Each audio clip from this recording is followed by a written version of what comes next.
ഈ CJPയുടെ കേരളത്തിൽ നിന്നുള്ള പ്രതിനിധി ഇഷ മറിയം തത്സമയം ചേരുന്നു. ദേശീയ തലത്തിൽ ആണ് പല ഈ ഒരു മൂവ്മെന്റിന്റെ ഭാഗമായി അറിയിപ്പുകളൊക്കെ നിങ്ങളുടെ ഭാഗത്ത് നിന്ന് വന്നുകൊണ്ടിരിക്കുന്നത്.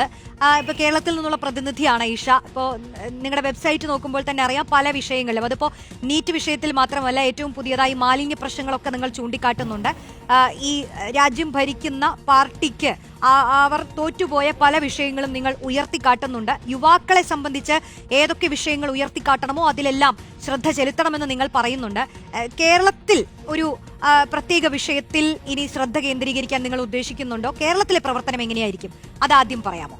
നമ്മളിപ്പോൾ ആദ്യം റിയലൈസ് ചെയ്യേണ്ട കാര്യം, ഇത് ഒരാഴ്ച പോലും ആയിട്ടില്ല തുടങ്ങിയിട്ട്. നമ്മൾ ഇത് ഒരു സെൻട്രലി ചെയ്യുന്ന, ലൈക്ക് സെൻട്രലൈസ്ഡ് ആയിട്ടുള്ള രീതിയിൽ ചെയ്യുന്ന ഒരു കാര്യമല്ലാത്തത് കൊണ്ട് നമ്മൾ തന്നെ ഓർഗനൈസ് ചെയ്യണം. അപ്പോൾ ഈ കുറച്ച് ദിവസങ്ങൾ കൊണ്ട് തന്നെ നമ്മളെപ്പോലെ ഇതിൽ താല്പര്യമുള്ള ആൾക്കാരെ കണ്ടുപിടിക്കുക, അവരെ എല്ലാം ചേർക്കുക, അവരെ ജില്ലാ വൈസ് തിരിക്കുക, അങ്ങനെ ഓരോ റോൾ അസൈൻ ചെയ്യുക, പ്രസിഡന്റ്, സെക്രട്ടറി, അങ്ങനത്തെ കാര്യങ്ങളെല്ലാം ചെയ്യാൻ തന്നെ നല്ല ബുദ്ധിമുട്ടുണ്ട്. അപ്പോൾ നമ്മൾ അതുകൊണ്ട് ഇപ്പം നിലവിൽ നമ്മൾ എടുത്തിരിക്കുന്ന കേരളത്തിലെ നമ്മുടെ CJP കേരളം ഇപ്പോൾ ഫോക്കസ് ചെയ്യുന്നത് സ്കൂൾ സ്റ്റുഡൻസ്, അതായത് അണ്ടർ പ്രിവിലേജ്ഡ് ആയിട്ടുള്ള സ്റ്റുഡൻസ് ഫേസ് ചെയ്യുന്ന ഇഷ്യൂസ്, അതുപോലെ തന്നെ നീറ്റ്, അത് ഉറപ്പായിട്ടുണ്ട്, ബിക്കോസ് അത് നാഷണൽ ലെവലിൽ തന്നെ നമ്മുടെ ഒരു മെയിൻ ഇതാണ്. അതുപോലെ പൊല്യൂഷൻ, ഈ മൂന്നെണ്ണമാണ് നമ്മൾ ഇപ്പം എടുത്തിരിക്കുന്നത്. അപ്പം നമ്മൾ ഈ ഓർഗനൈസ്ഡ് ആയി ഒന്ന് സെറ്റിൽ ആവുന്നവരെ വെറും ദിവസങ്ങളല്ലേ ആയിട്ടുള്ളൂ. അപ്പോൾ ഇപ്പോൾ ഓൾമോസ്റ്റ് എല്ലാം സെറ്റ് ആയിട്ടുണ്ട്. നമ്മൾ കൂടുതൽ കാര്യങ്ങളെ പറ്റി നമ്മുടെ സംസാരങ്ങൾ നടക്കുന്നുണ്ട്.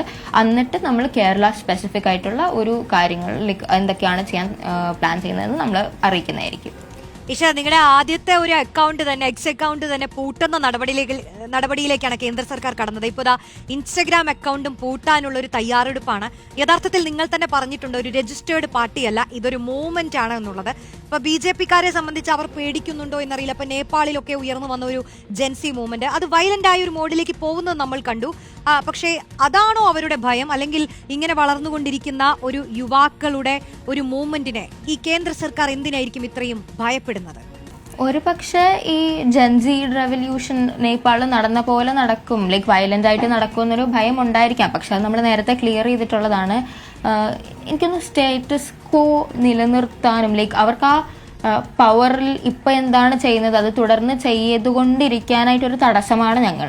സോ മേ ബി അതുകൊണ്ടായിരിക്കാം അവർ ഇപ്പം അത് മെയിൻ അക്കൗണ്ടുകൾ, ഇപ്പം നമ്മൾ പറയുമ്പോൾ എക്സ് അക്കൗണ്ട് നാഷണൽ ലെവലിൽ ലൈക്ക് അഭിജിത് ദിബ്കെ വഴിയുള്ളത്, അതുപോലെ ഇൻസ്റ്റഗ്രാം നമ്മുടെ ഒഫീഷ്യൽ നാഷണൽ ലെവൽ സംഭവം, അത് ഹാക്ക് ചെയ്യാൻ ശ്രമിക്കുന്നു. അതൊക്കെ പറയെങ്കിലും അവിടെ മാത്രമല്ല, ഒഫീഷ്യൽ അക്കൗണ്ട്സിലേക്ക് മേളിൽ നിന്നുള്ള അക്കൗണ്ട്സ് മാത്രമല്ല, ഞങ്ങൾ തന്നെ 10-25 അക്കൗണ്ട് ഉണ്ടാക്കിയിട്ട് ഓരോന്ന് സസ്പെൻഡ് ആക്കി വിടുവാണ്. നമുക്ക് നല്ല ഫോളോവേഴ്സുള്ള അക്കൗണ്ട്സ് ഉണ്ടായിരുന്നു.